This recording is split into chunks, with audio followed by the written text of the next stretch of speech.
বেঁচে আছো এই আশ্চর্য, নাই তো তোমার ব্রহ্মচর্য।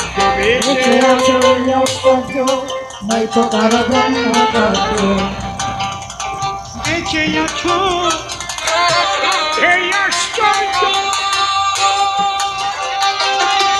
নাই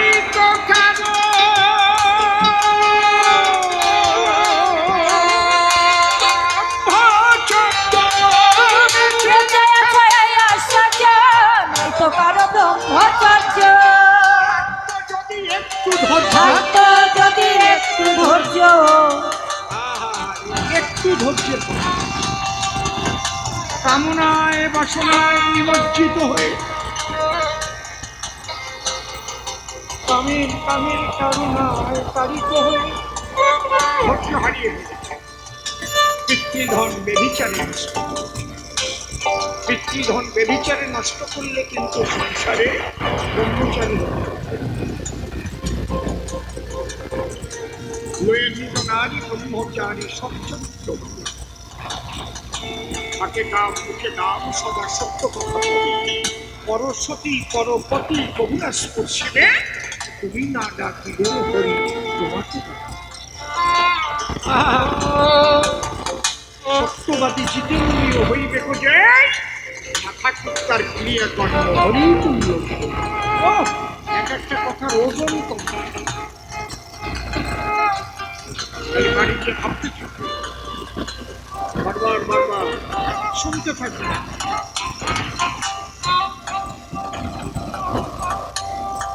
ব্রহ্মচর্য অর্থাৎ ব্রহ্মচারী দুই ভাবে হতে পারে, একটা সন্ন্যাসী হয়ে হতে পারে, সেই আনন্দ যদি সে লাভ করে। সংসারে বসেও হতে পারে, যদি সেই ব্রহ্মানন্দে বিরাজ করে। বেঁচে আছো এই আশ্চর্য, তাই তো কারো ব্রহ্মচর্য। বেঁচে আছো এই আশ্চর্য, নাই তো কারো ব্রহ্মচর্য। যদি একটু ধৈর্য, থাকতো যদি একটু ধৈর্য, আর থাকতো যদি একটু ধৈর্য, যদি একটু ধৈর্য, ঐশ্বর্য গায় ধৈর্য না। মরণ কারো, হ্যাঁ হ্যাঁ, মরণ কারো কথা শোনে না, মরণ কারো কথা শোনে না। নিজের হাতে মরণ বাচন, বাবা পাগলার সত্য বচন। নিজের হাতে মরণ বাচন, বাবা পাগলার সত্য বচন। বাঁচা মরা তোমার হাতে। তুমি যদি নিজেকে নিজে কামনার বশীভূত হয়ে বারে বারে মৃত্যুর পর ঢলে পড়ো, কে বাঁচাবে তোমার? এই জন্য একজন গুরু প্রয়োজন। গুরু মানব পথ প্রদর্শক। বাবা এইভাবে গুরু তোমাকে বলে দিতে, তুমি যদি শুনলে ভালো, না শুনলে ভালো। বলে গুরু তোমাকে করে দেবে না, করে তোমাকে পেতে দেবে। এই জন্য তার নাম কৃপা। কৃ ধাতু পা প্রত্যয়, করিয়ে গুরু করে দেবে না তোমাকে। হ্যাঁ, গুরুও করে দেয়া, সেটা আলাদা খবর। যদি কেউ সব ছবি দিতে পারে,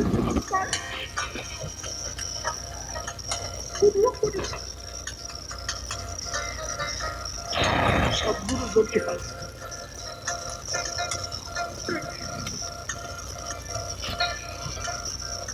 এই জন্যে মৌন করতি পাপানি মন লিপ্পন্তে পাতকা মন মনা ভুক্ত।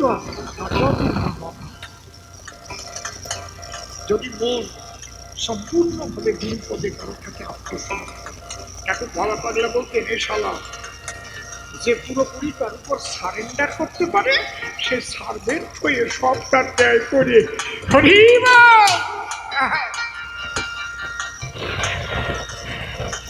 এই জন্য মহাপ্রভু সনাতন গোস্বামীকে বলেছিলেন, সাধ্য সাধন তত্ত্ববস্তু যত কিছু মম এক হরিনামের মধ্যে রয়েছে সব।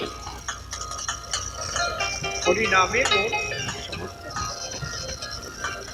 বাবা, এ খুব কঠিন ব্যাপার। গুরুপদে একনিষ্ঠ হওয়া মানে কি? গুরু দায় থেকে যায় তো, তখন তোমার আর সাধন ভজন করা লাগে না, তোমার সাধন ভজন গুরু করে। হরি বলো। গুরু দায় থেকে যায়, ঘরে ও তো কিছু রাখে নাই।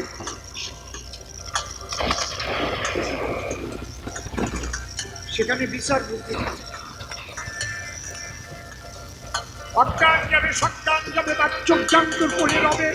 এই দশা তোর যখন হবে, তখন উড়বে চিদানন্দের নিশাদ।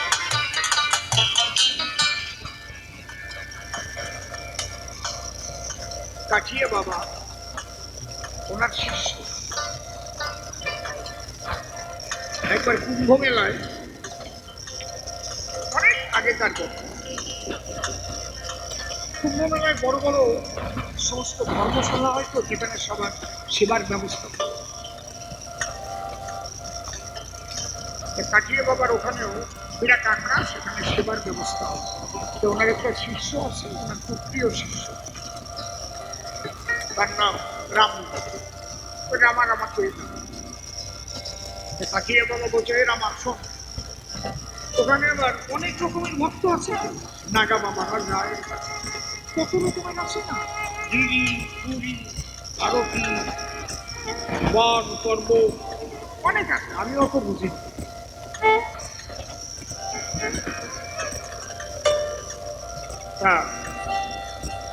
একদল আছে ওরা হনুমানপন্থী,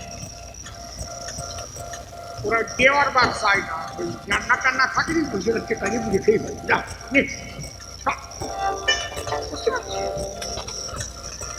কাঠিয়া বাবা করেছে মানে রামারে ওই হনুমানপন্থী আসিয়া যেন এসব নষ্ট করে দেয় না। আমরা তোর দায়িত্ব দিলাম।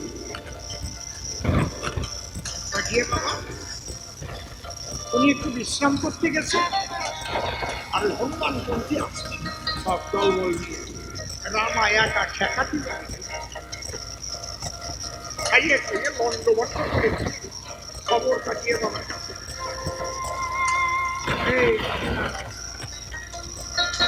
আমি বলার পরে কাটিয়ে বাবা এসে বলছে, বাবা কি করলি? বাবা ঠেকা দিল,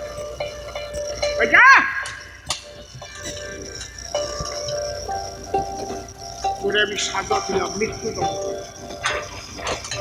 ওই পর্বতের চূড়া থেকে লাভ দিয়ে নিচে পড়ে তুই মরে গেল। রামা নাচা আমার গুরু কৃপা হলো, আমার গুরু কৃপা হলো, আমার গুরু কৃপা হলো, আমার গুরু কৃপা হলো, আমার গুরু কৃপা। আমার মতো মানুষ হলে কি করতাম? পাও জড়াই ধরে বলতাম, বাবা আমাকে ক্ষমা করবে, আমার ছুটতে ছুটতে একবার পাহাড়ের উপরে উঠে গেছে। মানে কাঠিয়ে বাবা দেখে এবার আমার লাভ দিচ্ছে, কি করলাম? কি করিস?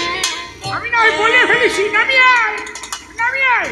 বাবা এতদিন পরে তোমার কৃপা পেয়েছি, একটা বাক্য দিয়েছ, এই বাক্য রক্ষা করব। জয় গুরু বলে ভাব দেব।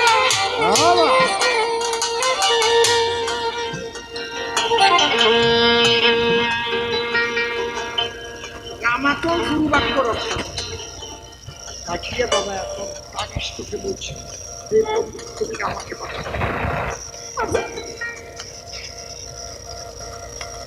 কাঠিয়ে বাবা পাগল হয়ে গেছে, জল দিয়ে ডাকছে, আর ওখান থেকে লাভ স্বয়ং ভগবান তাকে করে করে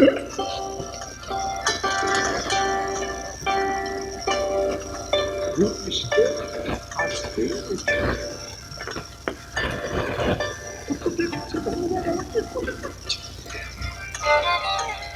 কাটিয়ে বাবা দিয়ে বলছে, আজ থেকে আমি তোর গুরু না রে, তুই আমার গুরু, তুই আমার গুরু।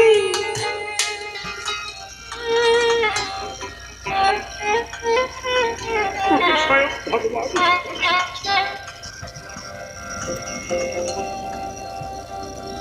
এরকম হলে হয়, এইরকম যদি কারো হয় খুব সহজ কথা, মুখ দিয়ে বলা যায়। নিজের হাতে মরণে পাশে পাগলার সত্য বচন, নিজের হাতে মরণ বাঁচাও, ভবা পাগলার সত্য বচন।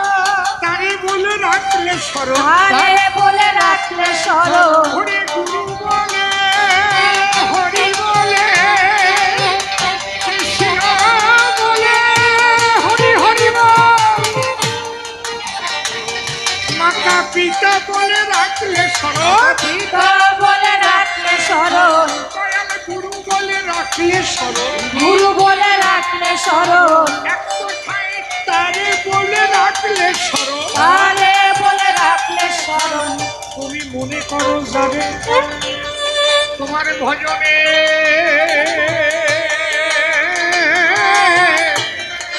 আসনে বসাইয়েছ যাবে, তারে বলে রাখলে স্মরণ। তারে বলে রাখলে স্মরণ। অকাল মরণ হতো না। মরণ কারো, হায় হায় মরণ কারো কথা শোনে না। মরণ কারো কথা শোনে না। নিজে কর্তা এই বল করিয়া বর্জন, সংসারে থাকো তুমি নিয়ে সর্বজন।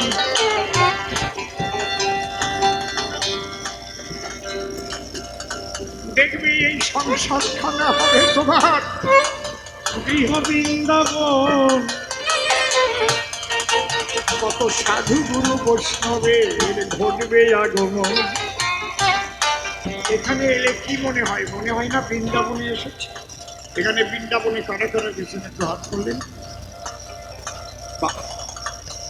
ওখানকার যে পরিবেশ আপনি দেখে এসেছেন, এখানে এসে মনে হচ্ছে কি না যে আপনি বৃন্দাবনে এসেছেন? বলেন, হচ্ছে তো নাকি? এই পুণ্যভূমিতে বহু মহামানবের চরণে স্পর্শ হয়েছে, বহু মহামানব সিদ্ধ মহাপুরুষ। হয়তো আপনি আমি তাকে চিনি না, আবার কোনো কোনো জনকে চিনিও। যারা এসেছে, যারা এসেছে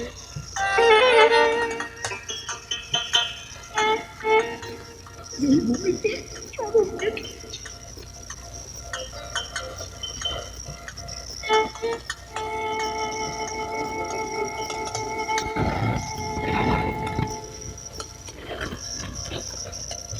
আর স্নেহ বৃন্দাবন ঠাকুরও বুঝতে পেরেছে যে যাতে বংশ পরম্পরা এই বৃন্দাবন ধরে রাখতে পারে, তার জন্য কৃষ্ণ নামও ধরার জন্য পাঠিয়েছে। আবার কৃষ্ণের যে সন্তান হয়েছে সেও সেই রকম। জয় জয় রাধা কৃষ্ণ প্রেমানন্দে হরি হরি হরি হরি।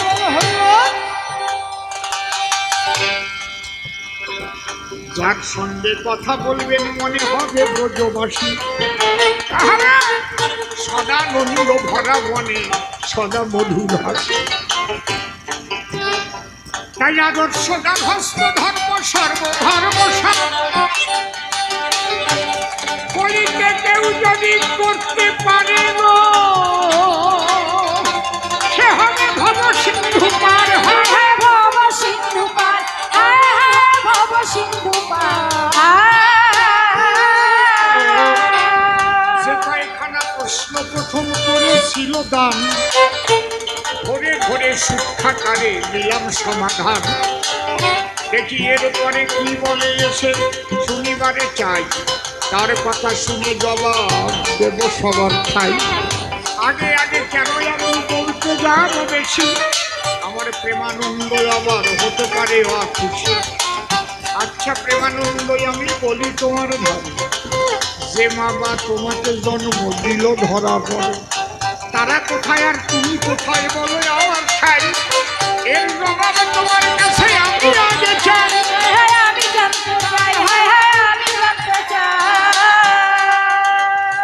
পিতা স্বর্গ পিতা ধর্ম শাস্ত্রে লেখা রয়, জননী জন্মভূমিষ্ঠ স্বর্গাদপি গড়িয় শিপায়। সেই মাতা পিতা ত্যাগ করে সন্ন্যাসী হয়ে জানে, তার জবাব দিয়ে যে ও সবার সংবিধান। মা বাবা ত্যাগ করে যারা সন্ন্যাসী হলো, এরা অপরাধী হবে কিনা তাই আমারে বলো। তাই আমারে বলো, তাই আমারে বলো। এরা কোন সূত্র ধরে মা বাবায় ছেড়ে যায়, সেই সূত্র একটু শুনতে অভিপ্রায়। তোমার কাছে এবার আমি করি প্রেমানন্দ, তুমি এসে করো তাই বর্ণ। যাক চলে বেশি বলে কিবা প্রয়োজন, প্রথমবারের ভাব আমি করি সমাপন। আমাদের তো দুদিনের কবি গান হয় আপনারা জানেন, তারপরে হ্যান্ডবিল আপনারা নিশ্চয়ই পেয়েছেন, সূচিত পেয়েছেন। আগামীকালও আপনারা আসবেন, আজকে আরও 2 আসর হবে। কেবল 2 আসর আমাদের হলো গান শেষ, এরপরে আরও 2 আসরের পরিবেশ। অনেক দূরে আছে যাহাদের বাড়ি, হয়তো বাড়ি যাবে ধরবে তারা গাড়ি, হয়তো এই জন্য আগে আগে যাবে। তবে আগামী দিন আর একটু আগে আসতে হবে, যাতে আগে আগে আরম্ভ হয় গান। অনেকে শুনতে পারে ভক্তিজনকরা, কেনই আর বেশি কথা বলিবারে যাই, বেশি কথা আমার আর প্রয়োজন নাই। প্রথমবারের ভাব আমার ক্ষান্ত হয়ে গেল। যার যার কৃষ্ণ প্রীতে প্রেমানন্দের একবার হরি হরি বলো, হরি বল, হরি বল, হরি বল, হরি বল, হরি বল। জয় ভগবান। জয় ভগবান। প্রশ্নকর্তার ধরতে হয় অভাব। এটা কবিওয়ালাদের 14 গোষ্ঠীর জন্মের স্বভাব, আমাকেও করতে হবে তেমন। এই জন্যে করিমানা, আমার কথায় কেউ ভুল বুঝবেন না, ব্যথাও পাবেন না, কেননা আমি বাজে কথা বলতে চাই না কখন। আর যাই হোক, আমি যে প্রশ্নগুলি দিয়েছিলাম ধরে উনি প্রত্যেকটি প্রশ্ন অনুসারে এই সভা পরে জবাব করেছেন অর্পণ। আমার যে প্রথম প্রশ্নখানি আপনাদের সম্মুখে ধরেছিলাম টানি, বললাম নারী নিয়ে কি করে মানুষ ব্রহ্মচারী হতে পারে, তুমি তার দেবে নিদর্শন। বললাম ব্রহ্মচারীটাই বা কি, আর নারী নিয়ে কি করে এই ব্রহ্মচারী হয়।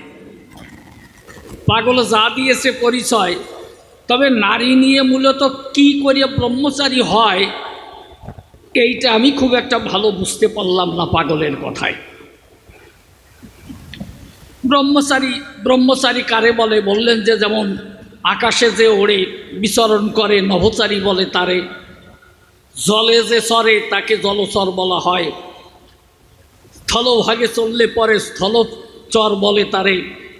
এইরকম ব্রহ্মে যে বিচরণ করে, ব্রহ্ম হলেন আনন্দময়, সেই আনন্দকে যে ধারণ করতে পারে আমি জানাই আপনাদিকে গোচরে ব্রহ্মচারী বলে তারে। তা ব্রহ্মচারী বলে কারে এটা বুঝলাম, যে ব্রহ্ম হলো আনন্দময়। উনি বলেছেন আনন্দং ব্রহ্মেতি বেজানাত আনন্দাধ্যে খল্লিমানি ভূতানি জয়ন্তে আনন্দেন জাতানি জীবন্তী আনন্দং প্রত্যয়ন্তিভি সংবিশন্তিতি। তাহলে ব্রহ্মই হলো আনন্দের বীজ। ব্রহ্ম শুধু আনন্দময় নয়, ব্রহ্মই হলো আনন্দের বীজ।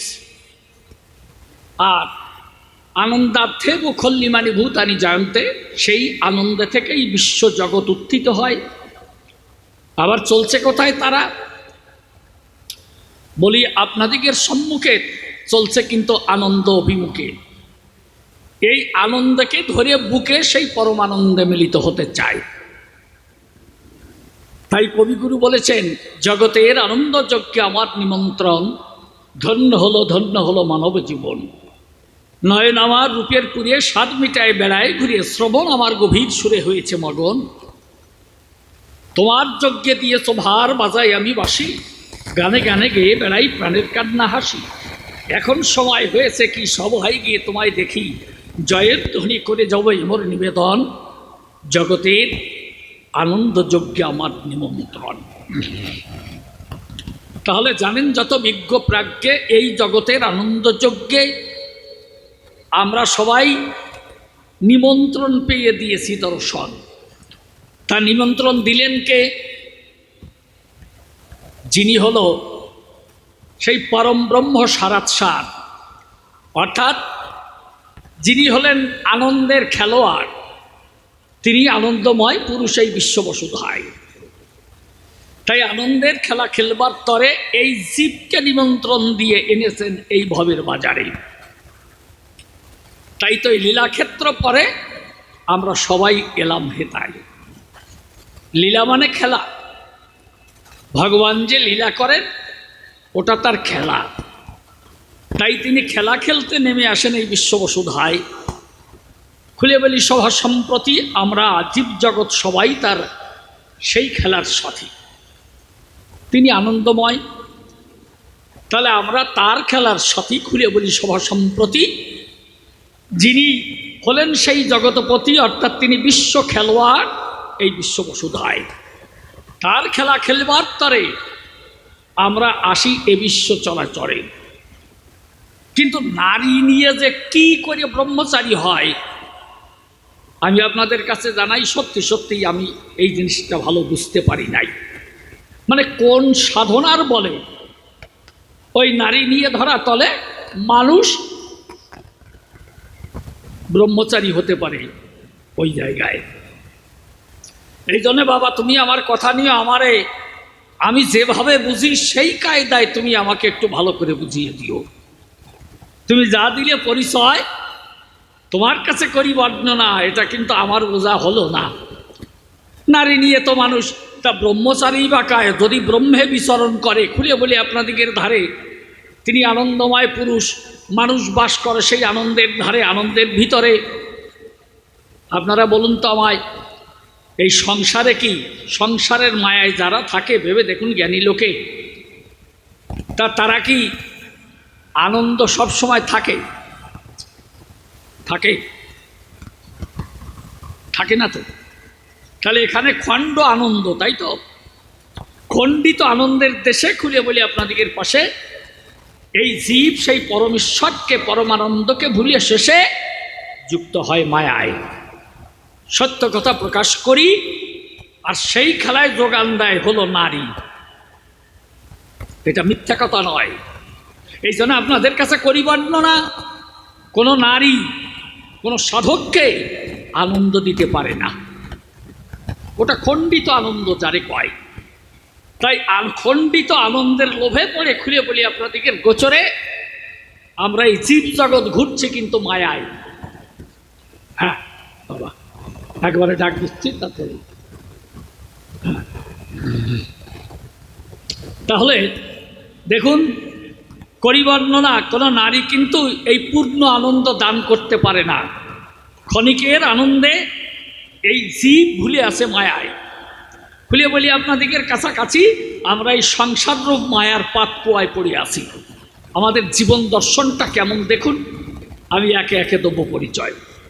এক ভদ্রলোক বন ভ্রমণ করতে গেছে। আমি জানাই আপনাদিকের কাছে ওই ভদ্রলোক বন ভ্রমণ করতে যায়, তো বনের শোভা সন্দর্শন করিয়া ওই ইতি উতি বেড়ায় ঘুরে ওই বনের ভিতর দিয়ে একটা বনপথ রয়, ওই পথ বেয়ে সম্মুখে চলছে ধেয়ে, কিন্তু উপর দিকে চেয়ে, নিচের দিকে দৃষ্টি নাই তথায়, উপর দিকে চাইতে চাইতে, মানে বনের শোভা দেখতে দেখতে যাচ্ছে। তো বনের শোভা অপূর্ব মনোলোভা, এই জন্যে ওর মন ভুলে যায়। ওর মন গেছে ভুলে, তাই ঊর্ধ্ব দিকে আঁখি মেলে ও বনপথ দিয়ে যায় চলে। আর ওই বনের পথের ধারেই, পথের সাথেই অনেক আগের একটা পুরনো পাতকুয়া রয়। গাছের পাতা আবর্জনা পড়িয়ে ওই পাতকুয়াটা প্রায় গেছে ভরে। দুই পাশে ওই পাতকুয়ার দুই পাশে বিরাট দুটো বৃক্ষ রয়।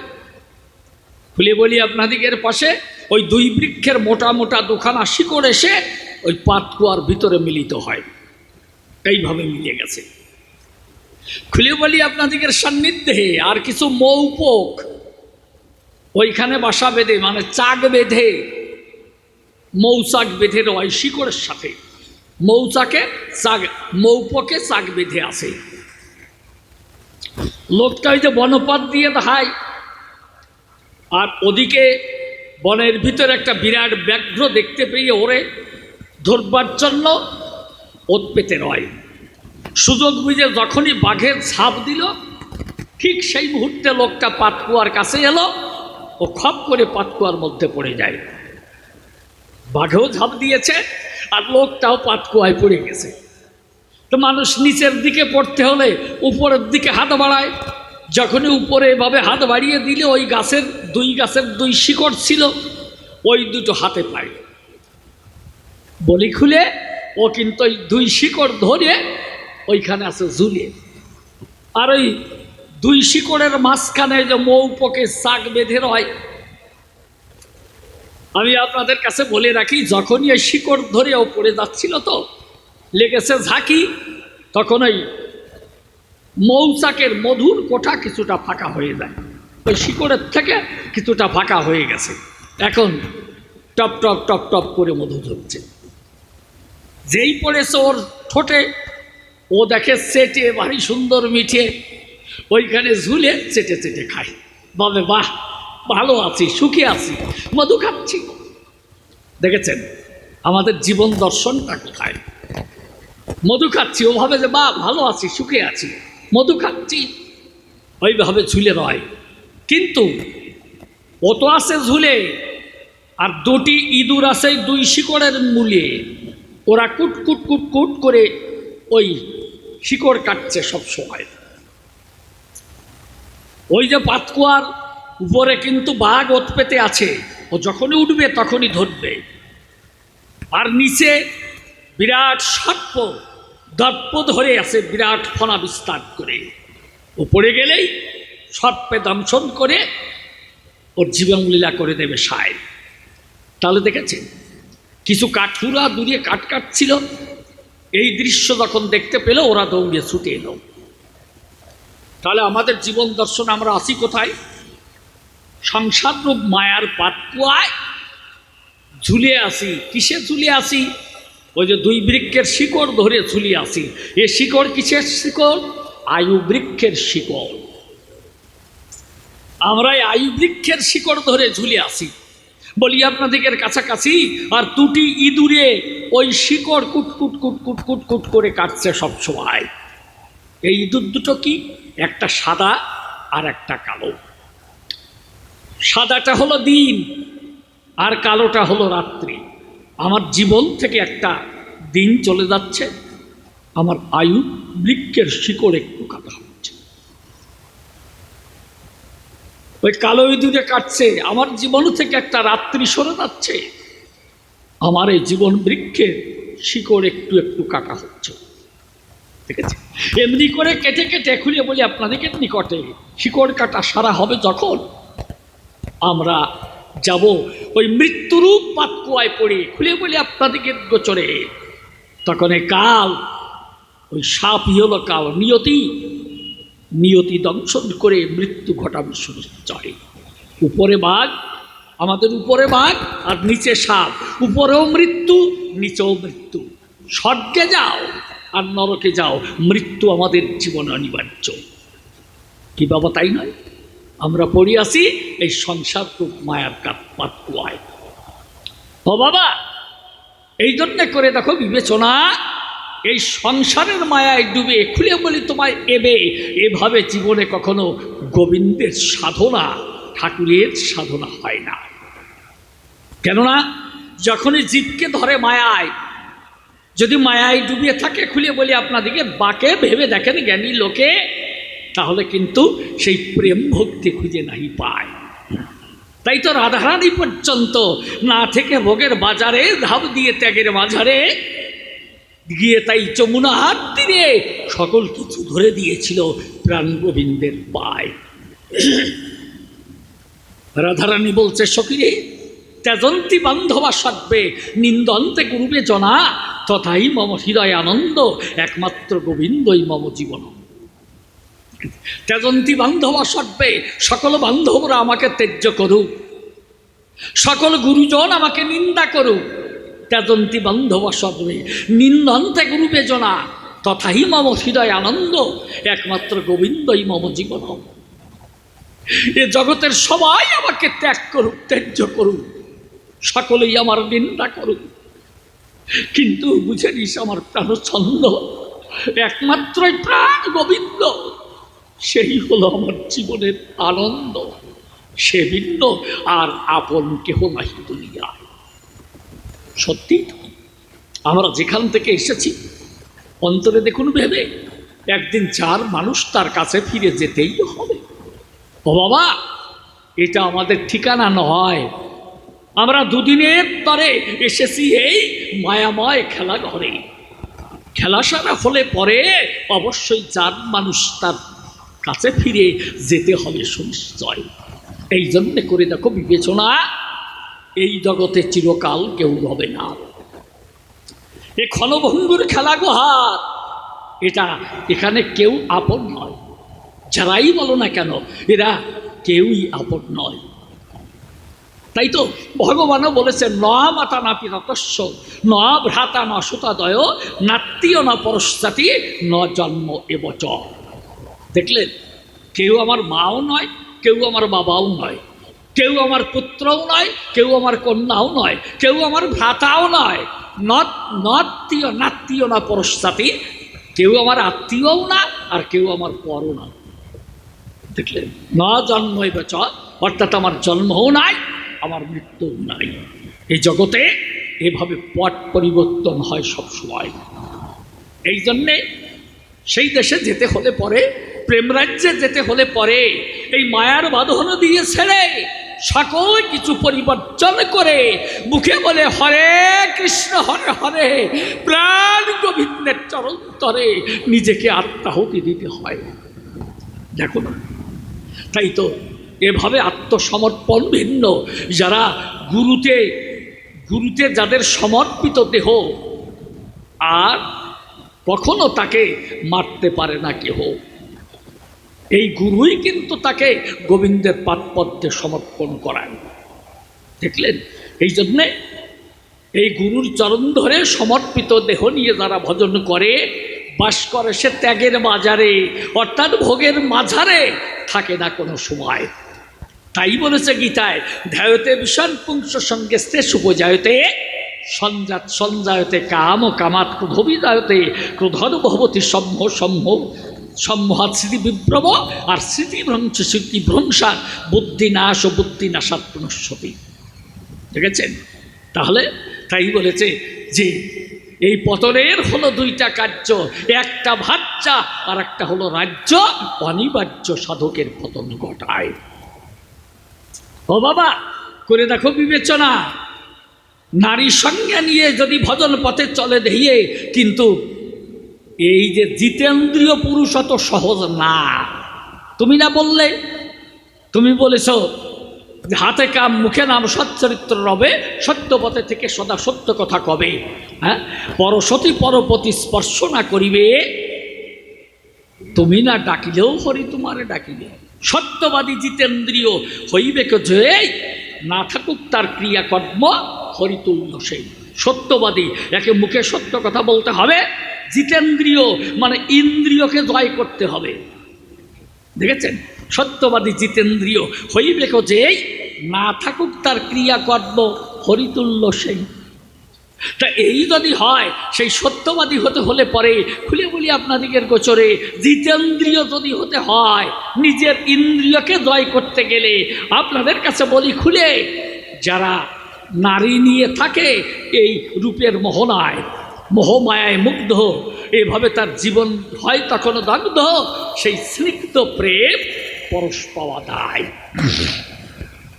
এই জন্যে বাবা, তুমি তো বললে যে লইয়া নিজ নারী ব্রহ্মচারী সচ্চরিত্র রবে, তাই না?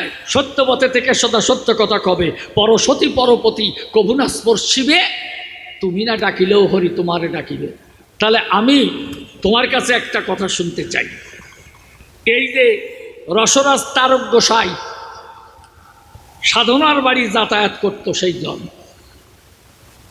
তুমি আমার কাছে খুলে বলো এই সাধনা কে ছিল? তার ঘরে তো রয়েছে স্ত্রীরত। কবি রসরাজের ঘরে তার নিজ স্ত্রী ছিল, আমার কাছে খুলে বলো। তারপরেই সাধনার সঙ্গে কি ভজন করেছিল এটা আমার জানার প্রয়োজন। পরনার স্পর্শ করলে পরে খুলে বলি তোমার গোচরে, যদিও তার এই চরিত্র ভ্রষ্ট হয়, চরিত্র নষ্ট হয় বা ঈশ্বরকে পাওয়া হয়ে যায় দায়, তাহলে সাধনার কাছে কেন গেল? আমার কাছে খুলে বলো সাধনার সঙ্গে কি সম্পর্ক ছিল আর কি ভজনই বা করেছিল তারক গোসাই ওই জায়গায়। এই জন্য প্রশ্ন রাখি তোমার কাছে, যে এর মধ্যে কি তত্ত্ব নিহিত আছে একটু ভালো করে বুঝাবে আমায়। আরে নারী নিয়ে ব্রহ্মচারী হওয়ার কৌশলটা কি? আমি তোমার কাছে প্রশ্ন রাখি, তুমি এসে ভালো করে দিও পরিচয়। আচ্ছা, তারপর আমি বললাম যে আমি বলেছি ভোগ ভালো না ত্যাগই ভালো? ওদিক দিয়ে আবার বলেছেন যে ত্যাগই ভালো। তা ত্যাগই যদি ভালো, যারা ত্যাগী এই বিষয় অনুরাগী অর্থাৎ বিষয়ভোগী কভুও নয়, বিষয়ভোগী হলে পরে খুলে বলি আপনাদিগের গোচরে জীবন যায় তার সারে খারে এই মোহমায়ায়।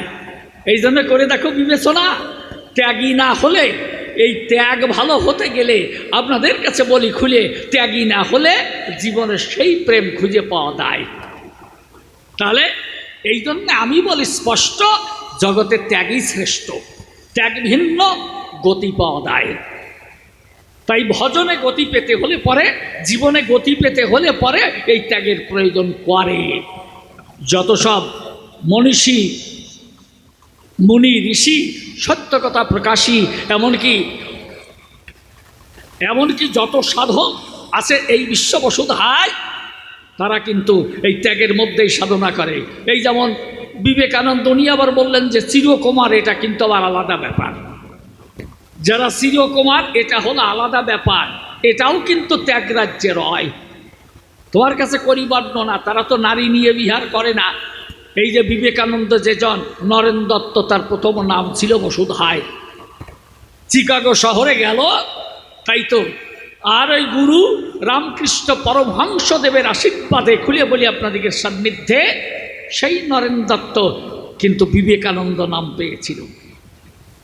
যিনি বিবেকে আনন্দ দান করে, আপনারা ভেবে দেখেন জ্ঞানী নরে, তারাই এ বিশ্ব চরাচরে বিবেকানন্দ হয়। সিস্টার নিবেদিতা যেজন ছিল, দেখেন সেই বিদেশি মেয়ে সেখান থেকে এলো ধেয়ে, কিন্তু তবুও বিবেকানন্দ ওইভাবেই রয়। একদিন বেলুর মঠে সিস্টার নিবেদিতাকে থাকার জায়গা করে দিয়েছে। সিস্টার নিবেদিতা ওইখানে আছে, ওইখানে একটা মিশনারি স্কুল গড়েছিল, আপনারা হয়তো জানেন সুনিশ্চয়। এই যে বিশ্বকবি রবীন্দ্রনাথের কন্যা, তিনিও কিন্তু ওই মিশনারি স্কুলে পড়েছিলেন সেই সময়। তাই সিস্টার নিবেদিতা যখন ওইখানে ছিল, একদিন বিকেল বেলায় এই বিবেকানন্দ ওই বেলুর মঠে গেল। যখনই সিস্টার নিবেদিতার ঘরে হলো উদয়, বলি আপনাদিগের কাছে বাহিরে ভীষণভাবে কালবৈশাখী ঝড় আরম্ভ হয়ে গেছে। এইভাবে যখন ঝড় জল আরম্ভ হয়ে যায়, আর বিবেকানন্দ যেতে পারে না, ফিরে মনে মনে চিন্তা করে এখন করি কি উপায়। একদিকে সমাজ আছে, একদিকে তার বিরোধী লোকজন আছে। তাহলে চিন্তা করে দেখুন, হিয়ায় বিবেকানন্দ ওই চেয়ারে বসে আছে, খুলে বলি আপনাদিগের কাছে, আর ওই সিস্টার নিবেদিতা কিন্তু নিজের বিছানার পরে বসে রয়। সম্মুখে টেবিলে একটা লণ্ঠন ছিল, খোলা লণ্ঠন ছিল, ওইখানে আগুন জ্বলছিল। বিবেকানন্দ তখন ওই আগুনের মধ্যে এভাবে আঙুল ঢুকিয়ে দেয়। সারা রাত্রি ধরে খুলে বলি আপনাদিকে গোচরে ওইভাবে আগুনের ভিতরে হাত ঢুকিয়ে বসে আছে চেয়ারের পরে। আর ওদিকে সিস্টার নিবেদিতা উনি উসখুস করছেন থেকে বিছানায়, পরিবর্তন না, স্থিরভাবে বসতে পারছেন না। যখন আঙুলটা পুড়িয়ে একেবারে ডগ ডগ করছে, খুলে বলি আপনাদের কাছে ভোরবেলায়, এই সময় সিস্টার নিবেদিতা ছুটে এলো, এসে তখন ওই বিবেকানন্দের পদ্মে ঢলে পড়েছিল। বলে, বাবা তুমি ক্ষমা করো। কেননা বিবেকানন্দকে পাওয়ার জন্য তার মন হয়েছিল অগ্রগণ্য। ওই যে লালসা বৃত্তি, এটা ভিতরে রয়, ওই বাসনা কামনা ভিতরে ছিল। বিবেকানন্দ তখন তাই আগুনের মধ্যে এভাবে আঙুল ঢুকিয়ে পুড়িয়ে ছাই করে দিল। সিস্টার নিবেদিতা এসে বিবেকানন্দের চরণে পড়ল, মিথ্যা কথা নয়। তখন বলছে, ওমা আদি থেকে তুই আমার মানুষ কন্যা, যদিও হলি রূপ লাবণ্যে মহিধন্যা, আজ থেকে তুই আমার মানুষ কন্যা। সেই থেকে ওই সিস্টার নিবেদিতা বিবেকানন্দকে বাবা বলে দিতেন পরিচয়। এটা মিথ্যা না।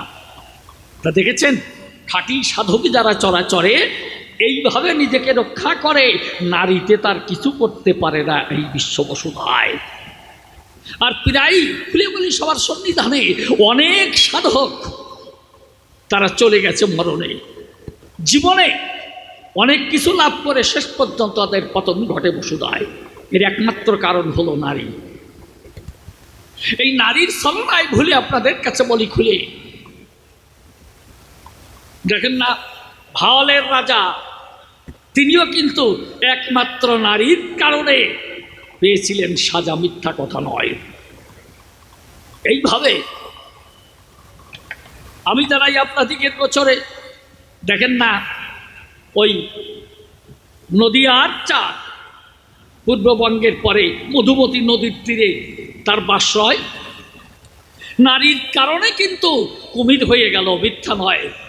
কামরূপ কামাখ্যায় থেকে খুলে বলি আপনাদিকে বাকে মন্ত্রবিদ্যা শেখে এলো তখন আলয়। ওই মন্ত্র শিখে যখনই বাড়ি ফিরে এলো, বউ তখন বায়না ধরেছিল যে একটু কি শিখে এলে একটু দেখাও না আমায়। আমি জানাই আপনাদিকের ধারে এত নিষেধ করে, কিন্তু বলে দেখো তুমি কিন্তু শেষ পর্যন্ত বিপদে পড়বে, বিপদে আমিও পড়ব তুমিও পড়বে, এই জন্য নিষেধ করি তোমায়, তোয়াই করি মানা, এটা তুমি দেখতে চেয়েও না। বলে না না, আমাকে না দেখালে নয়। প্রেয়সী বধূ মুখে যার অপার মধু, সোহাগ বিধু যখন এভাবে বায়না ধরতে চায়, তাই প্রিয়াকে সন্তুষ্ট করবার তরে অনেক পীড়াপুড়ি যখন করে, এইভাবে যখন ধরে, দায় থেকে নদীয়ার চাঁদ বলে দেখো আমি কুমির হয়ে দেখাচ্ছি তোমায়। তবে এই যে ঘটিতে জল রক্ষা করে আমি মন্ত্রপুত ওই জল রেখেছি ঘটির ভিতরে, আমার রূপ দেখা হলে পরে ওই জল তুমি ছিটিয়ে দেবে আমার গায়ে। দেখেছেন? বলে হ্যাঁ ঠিক আছে। বলে পাবে না তো ভয়? যে না না, তুমি কুমির হবে তা আমি ভয় পাবো কেন? ঠিক আছে, ওই জল আমি ছিটিয়ে দেবো তোমার গায়ে। যখন ওইভাবে ওই মন্ত্রভূত বাড়ি সত্য কথা প্রকাশ করি, ওইটাই ঘটির মধ্যে রক্ষা করি। নদীয়ার চাঁদ যখন কুমির হয়ে দাঁড়ায়, ওই কুমির হয়ে যখন দেখা দিল, বউ তো ওই কুমির থেকে চিৎকার করে লাফ দিয়ে ঘর থেকে বাহিরে গেল। কিন্তু কথা ছিল ওই জল ছিটিয়ে দেবে তার গায়ে, ওই জল ছিটিয়ে দিলে পরে পুনঃ মনুষ্য দেহ পাবে ফিরে। কিন্তু ওই যে বউ, দেখেন তার ভালোবাসা কোন জায়গায়। যখন এইভাবে ঘর থেকে দৌড়ে বের হয়ে গেল, নদীয়ার চাঁদ বড় বিপদে পড়েছিল কুমির হয়ে, তখন কি করবে? দায় থেকে তখন ওই ঘটির দিকে ছুটিয়ে গেল, কিন্তু ঘটির জল নাহি পড়ে, তখন লেজ দিয়ে বাড়ি দেয়, তাই পিছনের টুকু মানুষের মতো হয়েছিল। 3 দিন পর্যন্ত লোকালয়ে ছিল, কোনো খাবার না পেয়ে ওই মধুমতির নদীর জলে নেমে যায়। আপনাদের কাছে বলি খুলে, তখন ওই মধুমতির চলে স্টিমার চলে। এক সাহেব ছিল ওই জায়গায়। যখন ওই মধুমতি নদীর কূলে বসে, খুলে বলি আপনাদের পাশে এই নদীয়ার চাঁদের মা এসে যখন নদীয়ার চাঁদ বলে ডাক দেয়, ওই কুমির তখন জল থেকে এসে উঠে খুলে বলি আপনাদের নিকটে মায়ের কোলে মাথা রেখে মধুমতি নদীর তীরে এইভাবে শুয়ে রয়। মা খেতে দেয়, তাই খেয়ে আবার কিছুক্ষণ পরে ওই নদীর জলে যায় নেই। সাহেব তখন ওই টিমারের পরে তখন ওই বন্দুক নিয়ে দাঁড়ায়। সবাই যদিও করলো মানা, সাহেব তো তা শুনল না। ওইভাবে গুলি করেছিল কিন্তু নদী আর চাঁদ কুমিরের গায়ে। এভাবে যখন পরপর কয়েকটি গুলি করে মধুমতি নদীর জলে এভাবে নদী আর চাঁদ মরে। কিসের জন্য? নারীর কারণে। দেখেছে এভাবে কতজন খাওয়াইয়ে বিষ নারীর প্রেম করেছে ঢিসমিস, কথা মিথ্যা নয়। তাই তো মানুষের যত পতন ঘটে দুনিয়ায় নারীর কারণে পতন ঘটে। বাবা খুলে বলি তোমার নিকটে, তোমার জীবন আলেখ্য এটাও কিন্তু খুব একটা মন্দ নয়। তা তুমি আমার কথা নিও, তোমার নিজের কথা নিজেই কইও। আমি আর বেশি বলতে যাব না দুনিয়ায়। তাহলে এইবার ছোট্ট একখানা গান গেয়ে আমি আরো কিছু কথা কইয়ে আমার পাগলকে নিবেদন করবো পায়।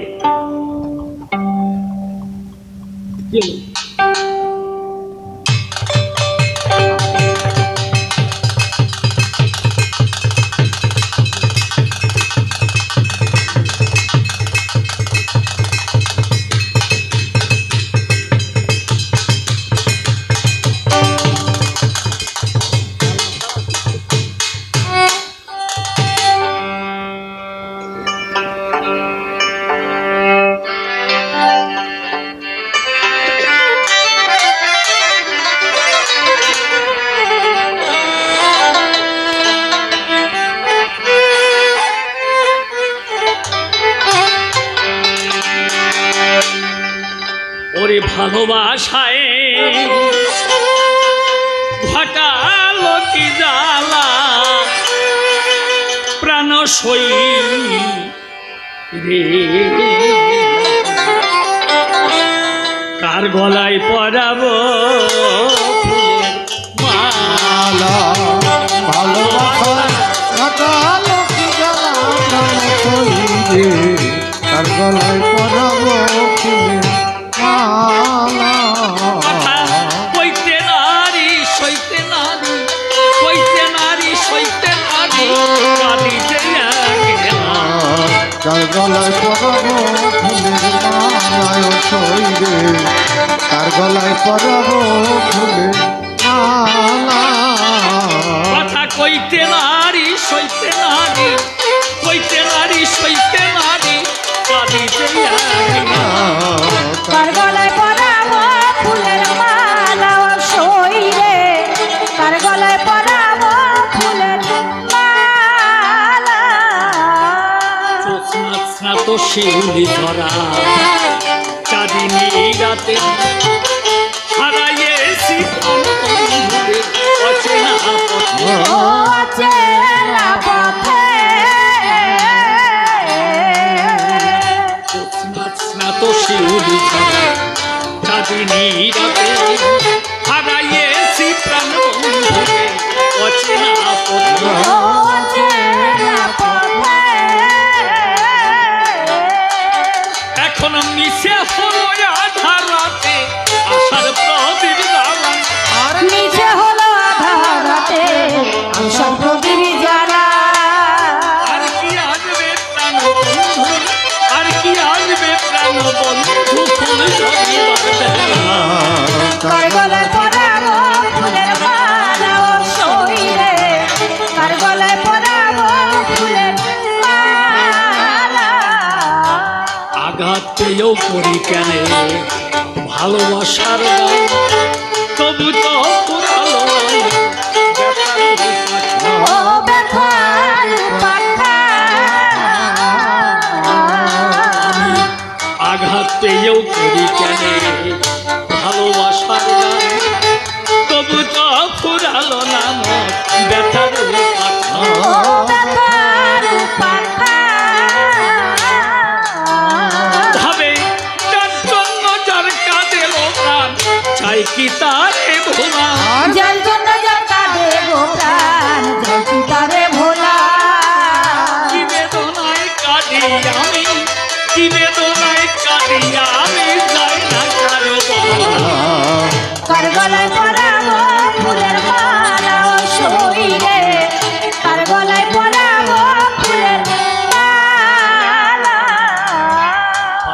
ছড়া পথের ধোলায় ছিন্ন শত দাও বাজে কানে চল রে এবার চল ও চল রে এবার পাপড়ি ঝরা পথের ধোলায় ছিন্ন শত দাও বাজে কানে চল রে এবার চল ও চল রে এবার তাই প্রবল হলো নয়নের জল শূন্য পথের তলা আর প্রবল হলো নয়নের জল শূন্য পথের সাই নিতাই বলে আর হলো না নিতাই বলে আর হলো না শেষের কথা কার গলায় পরাবো ফুলের মালা ও সই রে কার গলায় পরাবো ফুলের মালা ত্যাগ ভিন্ন এ জগতে গতি সম্ভব নয় তাই তো ত্যাগী যার মত হয় যে সাধনা এই বিষয় বৈভবে যদি কারো থাকে যে শক্তি সাধনাতে খুঁজে পায় না শুদ্ধ প্রেম ভক্তি ও বাবা যদি বিষয়ের প্রতি আসক্তি থাকে আমি বলি তোমাকে তুমিও তো সংসারের পঙ্কিল পাকে কখনো বাধা পড়ো না এই জন্যই তো তুমি পাগল জিজ্ঞেস করেছিলাম যে মানুষ পাগল কি করে হয় ঠিক আছে তাহলে যারা চাওয়া পাওয়া বেদ বিধি সকল কিছুর ঊর্ধ্বে বাস করে তারাই যদি পাগল হয় চরাচরে তো এই বাবা বলো দেখি আমার ধারে এরা কি গৃহী এরা কি ভোগী না ত্যাগী তা তুমি কি আমি আবারও তোমায় প্রশ্ন করি তুমি কি এই গৃহী না সন্ন্যাসী একটু ভালো করে দিও পরিচয় তুমি দিও তোমার তুমি সন্ন্যাসী না গৃহী আমি জিজ্ঞেস করি তোমার ধারে তুমি পরিচয় দিও আসরে এই নিবেদনে রাখিডাঙ্গা পায় তাহলে যদি বিষয়ের পঙ্কিল পাকে মায়ায় আবদ্ধ হয়ে থাকে তাহলে বিশুদ্ধ প্রেম ভক্তি বুকে পাওয়া যায় আর এই পঙ্কিলতা রাখলে দূরে এইভাবে যারা মায়ার বাঁধন ছিঁড়তে পারে তারা সেই ত্যাগ বাজারে প্রেম রাজ্যে দায় এই জন্য দেখো না এই রঘুনাথ দাস ভক্ত ছিল এই না চরাচরে এইভাবে ত্যাগী হলো সকল কিছু ছেড়ে সংসার আদি বর্জন করিয়ে ওই রঘুনাথের যে জন এইভাবে নিত্যানন্দের কাছে দিল দর্শন জমিদারের পুত্র রঘুনাথ সকল কিছু ত্যায্য করে মুখে বলে হরে কৃষ্ণ হরে হরে নবদ্বীপে যায় তা নবদ্বীপে যখন গেল ওর বাবা জমিদার তো অনেক খুঁজে খুঁজে অনেক দিন পরে জানতে পারে যে রঘুনাথ বৈষ্ণব হয়ে নবদ্বীপে রয় বাবা করে বিবেচনা আমার এই ধন সম্পত্তি এই ঐশ্বর্য এ তো আমার থাকবে না তা আমি কার জন্য রাখবো এই বিশ্ববসুধায় তাই জমিদারির একাংশ বিক্রি করে ওই ধন দৌলত বস্তা ভরিয়ে ভরে নায়েব মশাইকে দিয়ে ওই নবদ্বীপে পাঠায় নায়েব মশাই খুঁজে বেড়াচ্ছে রঘুনাথকে আর ওদিকে বৈষ্ণবরা কি করেছে রঘুনাথের এত বড় দান সে যে এত বড় দানবীর এই পরিচয় পেয়ে তারে ওই বৈষ্ণবদের গদির মহাজন করে দিয়েছে নবদ্বীপে বৈষ্ণবদের গদির মহাজন করে দিয়েছে কিন্তু রঘুনাথ করে বিবেচনা আমি তাই প্রতিষ্ঠা চাহি না আমি যশ চাহি না খ্যাতি চাহি না মান চাহি না এগুলি আমার অকারণ সুযোগ খোঁজে কবে এখান থেকে পালিয়ে করবে পলায়ন এমন সময় যখন ওই বাবা ওই জমিদারির একাংশ বিক্রি করে টাকা পয়সা ধন দৌলত বস্তা ভরিয়ে ভরিয়ে পাঠিয়ে দিল রঘুনাথের গোচরে রঘুনাথ কি করেছে ওইগুলো নিয়ে নিত্যানন্দের কাছে অর্পণ করে নিত্যানন্দ ওইগুলো নিয়ে কোথায় গেল? ওই যে পানিহাটি, পানিহাটিতে গেল। পানিহাটিতে প্রথম চিরাদধির মহোৎসব হলো। এটা কে করেছিল? ওই রঘুনাথ দাস দেবন। রঘুনাথ ওই চিরাদধির মহোৎসব করে, এই জন্যই বৈষ্ণবরা ওরে ধরিয়ে করে দিয়েছে গদির মহাজন। কিন্তু আবার যখন বাবাই টাকা পয়সা পাঠায়, ওই রঘুনাথ চিন্তা করে হিয়ায় আমার তো এখানে থাকা যাবে না। একদিন গোপনে রাতের অন্ধকারে নবদ্বীপ থেকে পলায়ন করে উনি এভাবে 3 দিন ধরে হাঁটতে হাঁটতে পৌঁছে গেল উড়িষ্যায়। উড়িষ্যায় যখন গেল তখন ওই জগন্নাথ ক্ষেত্র, ওই মন্দিরে যাবে এই কথা ভেবে আবার ভাবছে তাই তো ওইখানে গেলেই তো সবাই আমাকে, এই রঘুনাথ চিরাদধির মহোৎসব করেছে, এই রঘুনাথ বৈষ্ণবদের গদির মহাজন ছিল, এইটা প্রচার হয়ে যাবে, যা যাবে না। বনের ভিতরে চলে গেছে। সকল ছেড়ে রঘুনাথ আমার বনের মধ্যে গেল। এইভাবে বসে বসে এই সাধনা দেখছিল। সারাদিন তখন এইভাবে যখন কেটে যায়, আর ওই ওরে মার যুক্ত পোশাক পরে থাকে নর্দমায়। আর এই উড়িষ্যা ক্ষেত্র থেকে জগন্নাথ দেবের মন্দিরে ভোগ লাগাবে, তাই ভোগ রান্না করে ওই ভোগের ওই মার গেলি একটা নর্দমায় ফেলে। এভাবে নর্দমা করেছে, ওইখান দিয়ে পেয়ে যায়। রঘুনাথ কি করে? সারাদিন ওইভাবে বনের প্রান্তে লুকিয়ে থেকে দিনান্তে ভাবে, আর যখন ক্ষুধা সইতে নারে ছুটি এসে তখন ওই যে ওই নর্দমা, ওর থেকে এই কর্দমাক্ত পচা বাসি প্রসাদ তাই তুলে নেয়। এইভাবে গণ্ডুল ভরে তুলে নিয়ে নদীর জলে গিয়ে তাই দৌত করে করে যে কটি প্রসাদ ওর মধ্যে পায় ওইটা মুখে দেয়, নিবেদনও করে না। রঘুনাথ করে বিবেচনা, আমি এই বাসি পচা প্রসাদ যদি ঠাকুরের নামে নিবেদন করি তাহলে আমার অপরাধের সীমা থাকবে।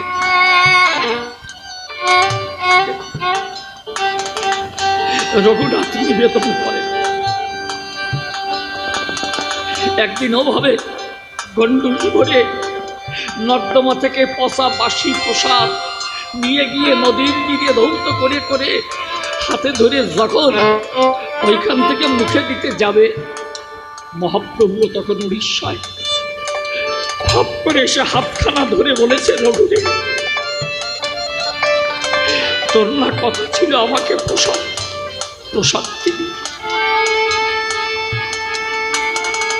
বলেছে আমাকে প্রসাদের ভাগ দে। নিজে হাতে কেড়ে মহাপ্রভু ওই বাসি পচা প্রসাদ দিয়েছে। রঘুনাথ লুকিয়ে পড়ে প্রভুর চরণ ধরে বলেছে, প্রভু এ তুমি কি করলে?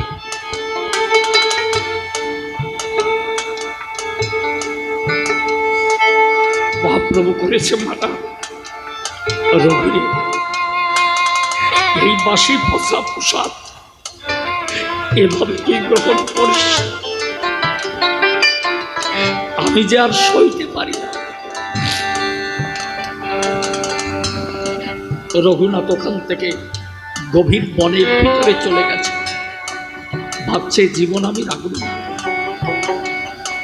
একটা গাছের নিচে বসে আছে, ভাবছে গভীর জঙ্গলে যত হিংস্র জন্তু আছে ওরা এসে আমাকে ছিঁড়ে খাবে, আমার দুটি কাজ হবে, মরাও হবে আবার জীব সেবাও হবে। হিংস্র জন্তু ওই পশুরা আমার অঙ্গের মাংস ছিঁড়ে ছিঁড়ে খাবে, তাতে আমার একদিকে জীব সেবা হবে আর অন্যদিকে আমার মরাও। কিন্তু রঘুনাথ ওই গাছের নিচে বসে গুনগুন গুনগুন স্বরে হরিনাম কীর্তন করছে।